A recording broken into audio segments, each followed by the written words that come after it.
Hey guys, আমি প্রিয়াঙ্কা আবার একটা নতুন ভিডিও নিয়ে চলে এসেছি। তো ভিডিও শুরুতে তোমরা দেখতে পাচ্ছ এখানে বাবা আর মা বেরিয়ে পড়ছে কোথাও যাওয়ার জন্য। ব্যাগ ট্যাগ নিয়ে সব কিছু নিয়ে রেডি হয়ে ভালো করে বেরিয়ে পড়ছে। তো যখন যাচ্ছিল বাবা আর মা, আমার মনটা খুব খারাপ হচ্ছিল, কারণ আছে অনেক কিছুই, কারণ অত কিছু শেয়ার করা যায় না, তো মনের মধ্যে অনেকটাই আছে। তো এখানে যেহেতু দেখতে পাচ্ছ এখানে কাঁসার থালা, বাটি, গ্লাস, চামচ, তো এগুলো সব বাবা আগের দিন রাতে নিয়ে এসেছিলো। তো যেহেতু আমরা আগের দিন রাতে বাড়িতে এসেছি 11, 11:30 বেজে গেছিলো, তো রাতে আর দেখতে পারিনি, বাবারা ঘুমিয়ে পড়েছিল। বাবা ঘুমায় না, বাবা আমাদের জন্য ওয়েট করে থাকে, আমরা যখন আসি তারপরে বাবা যায় ঘুমোয়। তো চলো আমি এটা দেখে রেখে আবার সব প্যাক করে দিয়ে দিলাম। আর বাবা দেখতে পাচ্ছ আমি এখানে সকাল সকাল রান্না করে দিয়েছিলাম। বাবা তো এখানে স্নান করে চলে এসছে, আর বাবাকেও খেতে দিয়ে দিয়েছি, আর মা ওর জন্য খাবার বের করছে। এখন মায়ের রেডি হওয়া হয়নি, ব্যাগ গোছানো হয়নি, তো মা ওগুলোই করছিল। আর বাবা তো খাওয়া দাওয়া হয়ে গেছে, আর মায়ের এত হুড়াহুড়ি যে একবারে তাড়াতাড়ি করে খেয়ে নিল, কারণ ট্রেন আছে, ট্রেনটা তো হতে মিস হয়ে গেলে তো অসুবিধে হয়ে যাবে। তো বাবা এখানে সব কিছু গোছগাছ করে নিয়েছে, জলের বোতল তো সব কিছু আমি দিয়ে দিয়েছিলাম। তারপরে বাবা আর মা দুজনাই বেরিয়ে পড়ে গেছিলো। বাবা আর মা যাচ্ছিল যে শিলিগুড়িতে দিদির বাড়িতে, আমার ছোটো ভাগ্নির মুখে ভাত দিবে, অন্নপ্রাশন ছিল, তো সেখানে যাচ্ছিল। তো এখানে হচ্ছে যেহেতু আগের দিন ভিডিওটাতে দেখলে যে ধান সিদ্ধ হয়েছিল, তো যেহেতু মারা নেই তো আমাকেই শোকাতে হবে।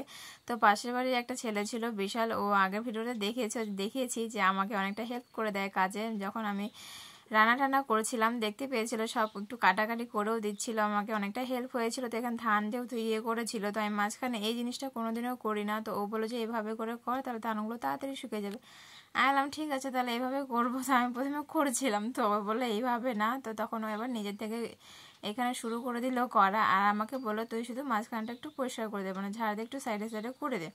তো আমি সেটাও করছিলাম এখানে, বাট ওর সেটাও পছন্দ হয় না, বলে তাহলে তুই কী পারিস। আমি যথেষ্ট পরিমাণে অনেকটাই কাজ পারি, না পারা না, তো তবুও অনেকটা টাইম লাগছিল এখানে কাজ করতে, কারণ রোদ্রুটাও ছিল প্রচণ্ড পরিমাণে।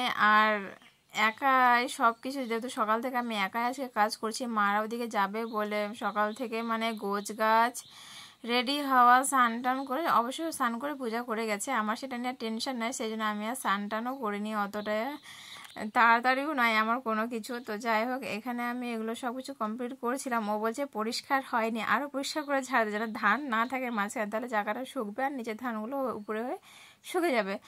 তো যাই হোক আমি আবার ভালো করে পরিষ্কার করলাম এখানে। তারপরে নাকি ও বলছে যে না এবার হয়েছে পরিষ্কার করা। তো এখানে ধান মেলছিলাম, মেলতে মধ্যে দেখি ঘন্টির আওয়াজ শুনতে পেলাম, তো দেখি বাইরে আছে এখানে এসেছিলো আইসক্রিম মালা। তো যাই হোক কুলফি মালাটা এখানে নিয়ে নিলাম, দুটো নিয়েছি আমি আর আমার হাজব্যান্ডের জন্য। তো আমার হাজব্যান্ড চলে এসেছিলো ওই টাইমটাতে যখন আর কুলফি মালাইটা নিলাম, মানে ওই নিয়ে আসলো, যখন আসলো তখনই এসেছিলো, তো আসার সময় নিয়ে আসলো। তারপরে এখানে আমি ভেবেছিলাম যেটা ডাব আছে বলে, আমি আর আমার হাজব্যান্ড পারলাম, অনেক কষ্ট করে পেরেছি, কারণ যেহেতু যেভাবে ডাং মানে পাড়ার জিনিস না থাকলে যা অসুবিধে হয় আর কি, বাঁশ জোড়া দিয়ে এমনি বাড়ির যে হাইসাগুলো থাকে ওগুলো দিয়ে মানে দড়ি দিয়ে বেঁধে এগুলো অনেক কষ্ট করে পেরেছি। তবু আমি, আমার হাজব্যান্ড বললো যে আমি কাটছি তুমি পারবা না, আমি বললাম যে এটা কচি আছে আমি কাটতে পারবো, শুকনোগুলো আমি কাটতে পারি না, যেটা সত্যি সেটাই, আমি কাঁচাগুলো হলে কেটে দিতে পারবো। বাট এটা যখন কাটছিলাম তখন তো উপর থেকে কাঁচা ছিল, ভেবেছিলাম ডাব, কিন্তু না, যখন কাটা হয়ে যায় তখন দেখি যে এটা ডাব না, এটা তো হয়ে গেছে একবারে নারকেল। তো আমার যেহেতু নারকেল জল আমার হাজব্যান্ড খেতে পারবে না, একটু মনটা খারাপ হয়ে গেল। তা আগের থেকে জানলে তো এটা আগেই পারাও, দেখতেই পাচ্ছ নারকেলটা কীভাবে পুরো হয়ে গেছে একবারে। তো আমার হাজব্যান্ড এখানে বলে যে দাও তুমি কেটেছো, আমি এটা পরিষ্কার করে দিই।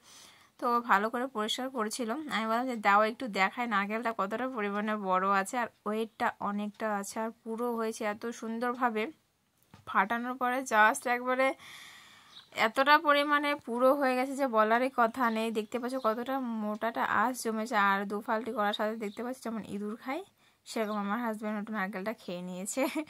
তো তারপরে এখানে জলটা বেরিয়েছিল, যেহেতু নারকেল হয়ে গেছে তো জলটা তো অল্পই বেরোবে, ডাব থাকলে বেশি বেরোয়। তারপরে তো এখানে মিনিমাম 2-3টে থেকে আজকে আর দুপুরে আমরা আর ঘুমোইনি, স্নান টান করলাম, করে খাওয়া দাওয়া করলাম, করে দেখি আমার ভাস্তি এসছে, বলে যে চল তালের বাঁধা পাড়তে যাব। আর আমি রোদের মধ্যে তালের বাঁধা পাড়তে যাবি তাল গাছে, ছোটোবেলায় শুনতাম না, তাল গাছে ভূত থাকে, দুপুরবেলা যাবি না, আগে মারা বলতো না, সেই কথাই। তো এখানে আমি আর আমার হাজব্যান্ড, প্রথমে তো আমি আমার ওই একটা ভাস্তিটা চলে গেছিলাম, মানে তোমরা কী বলে বাঁশটা নিয়ে চলে গেছিলাম। তো এখানে মানে বাঁশটা এতটা পরিমাণে ভারী, বললাম না নারকেল পাতে কতটা অসুবিধা হয়েছিল, তখন তো ভিডিও করা হয়নি। এই ভিডিওটা দেখলে তোমরা অবশ্যই বুঝতে পারছো, 3 জন মিলেও পারছিলাম না বাঁশটাকে আলো করতে, যে এতটা পরিমাণে ভারী ছিল। এটা দিয়েই পেরেছিলাম নারকেলটা। আর রোদ আর দেখতেই পাচ্ছ, গরমে অস্থির হয়ে এখন যেহেতু দেখতে পাচ্ছ এখন থেকে অনেক চেষ্টা করে এখনও একটাও বাধা পারতে পারিনি। আর এখানে বসে বসে শুধু হাসছে, আর আমার যে ভাস্তিটা ওই ভিডিও করছে, ও আর একটাও কাজ করেনি আজকে, জাস্ট শুধু ভিডিও করে দিয়েছে। অনেকটা খাটনি হয়েছে তালের পাতা পারতে, এদিক থেকে ওদিকে হয় না, না পারে, জাস্ট একটা ছোট একটা ছোপা পড়েছে, তো সেখানে একটা কেটে পড়ে গেছিলো, তো আমি ওটা তাড়াতাড়ি করে কুড়িয়ে নিয়ে জলগুলো খেয়ে নিলাম। জাস্ট ওটাতে সেরকম কোনো মোটা আঁশ হয়নি, জাস্ট জলটা ছিল, তো খেতে খুব মিষ্টি লাগছিল। ওখানে অনেকক্ষণ থেকে পারছিলাম, বাট আর ওই যেটায় দেখতে পাচ্ছ ছোট্ট একটু, ওটাই একটা পেয়েছি, আর পারিনি। এত খাটনি করার পর রোদের মধ্যে ঘেমে ঘুমে অস্থির হয়ে গেছি, বিরক্তও লাগছিল, তবু আর কি খাওয়ার নেশা ছাড়া যায়। আর এগুলো কিনতে গেলে তো বাজারে অনেক দাম, তো আমরা আমাকে কিনে খাবো কেন, বাড়ির এখানে গাছ থাকতে কিনে খেতে যাব। তাই এখানে যেটা ছিল সেটা জ্বালাগুলোই, আমাকে না জ্বালাগুলো অতটা ভালো লাগে না, পুরো গেলো খেতে খুবই খুবই খুবই ভালো লাগে। এগুলো খায় কোনো টেস্ট নাই, কিছু না। আর এখানে কি জানো, একে একটা বলছিল, তো যেটুকু জলটা মুখে পেয়েছিল সেটা ওর মুখ থেকে পড়ে গেল। আর এখানে একটা শুধু পুরো তাল পেয়েছিলাম, মানে তালের বাঁধা, তো এটা এখনো তাল হয়নি, তাল হবে আর কি যখন পেকে যাবে তখন। আর এটা এখন বাদা বলে, আমরা তো বাদা বলি, কে কী বলে জানি না। তো এটা একটা মোটা একটা পেয়েছিলাম, ওটা খেয়ে একটু মনটা শান্তি পেলো যে না একটু তালের বাদা খেতে পেলাম।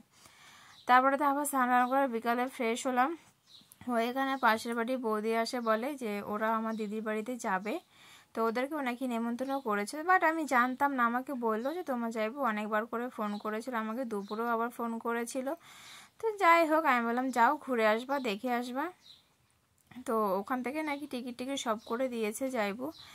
তো আমাকে বললো যে একটু আমাকে কাছে চলো, একটু দেখাই দাও যে কী শাড়ি টাড়ি নিয়ে যাবো, কি ম্যাচিং করে কি সব নিয়ে যাব। তো আমি বললাম যে আমি যাবো না, তুমি নিয়ে যাও না নিজের পছন্দ মতো, বলে তুমি চলো একটু দেখাই দিবা। তো যাই হোক, আমি ওখানে গেছিলাম, যাই একটু সব বলে দিলাম যে এটার সাথে এটা এটা পরবা বা এমন কোনো কিছু।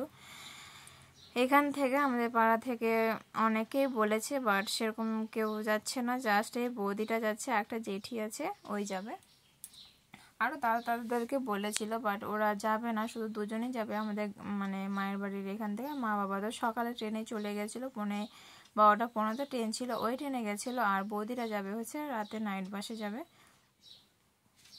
তো আমি বললাম যে তোমরা দুজন যাচ্ছ, ওখান থেকে কেমন করে যাবে, বলো যে তোমার যাইবু নিতে আসবে। আমি বললাম তাহলে ভালো। আর এই জেঠিটাকে দেখতে পাচ্ছ, এই জেঠিটা যাবে। তো চলো ওখান থেকে আসলাম, আসে আমার হাজব্যান্ড বলে যে চাউমিন খাবো। তো আবার আমি মানে কতবার যে আজকে ড্রেস চেঞ্জ করেছি তার ধারণার বাইরে। এখানে চাউমিন বানিয়ে দিলাম, চাউমিন বানিয়ে দিয়ে আমার হাজব্যান্ড খেলো।